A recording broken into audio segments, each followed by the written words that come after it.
Peut-être souhaiteriez-vous contrôler tout cela avec la molette de votre clavier ou un fader de votre dispositif.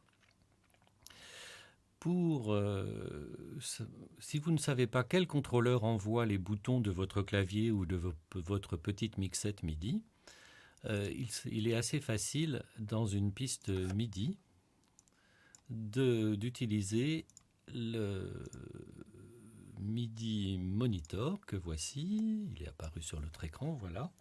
Et lorsque je manipule n'importe quel périphérique MIDI, le moniteur MIDI me montre ici que par exemple cette molette c'est le contrôleur 1 ou que vous voyez ce fader de ma mixette MIDI c'est 19, 23, etc., etc. Donc c'est très facile de savoir quel contrôleur envoie votre périphérique. Donc ici j'ai vu que ma molette envoyait le contrôleur 1. Alors bien sûr je pourrais m'amuser à changer le contrôleur ici, mais le risque évidemment c'est que ce contrôleur soit utilisé par un autre organe du synthétiseur et que ça m'amène à en changer d'autres et encore d'autres et ça m'amène plein de problèmes et plein de temps à passer. Le plus simple serait sans doute d'ajouter un input transformer. Voilà, donc on va l'ajouter en local, c'est-à-dire juste sur cette piste.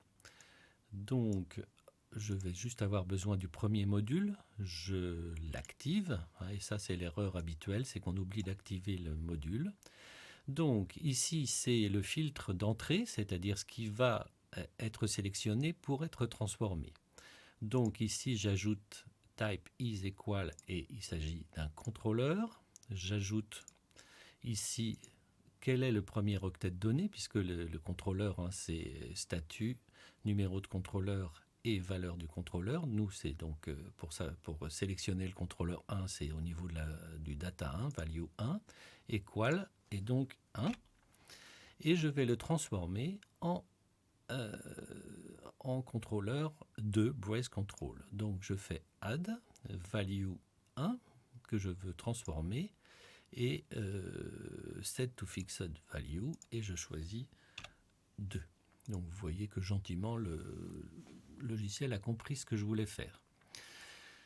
Et maintenant que ce filtre est en place dans ma piste MIDI, eh bien vous voyez que si je manipule ma molette qui envoie du contrôleur 1, c'est transformé en contrôleur 2 et donc je peux manipuler ce contrôleur en temps réel en entendant ce que je fais et donc éventuellement enregistrer par exemple par-dessus mon contrôleur.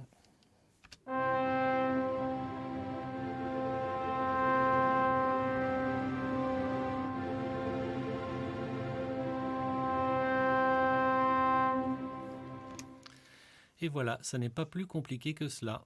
À bientôt.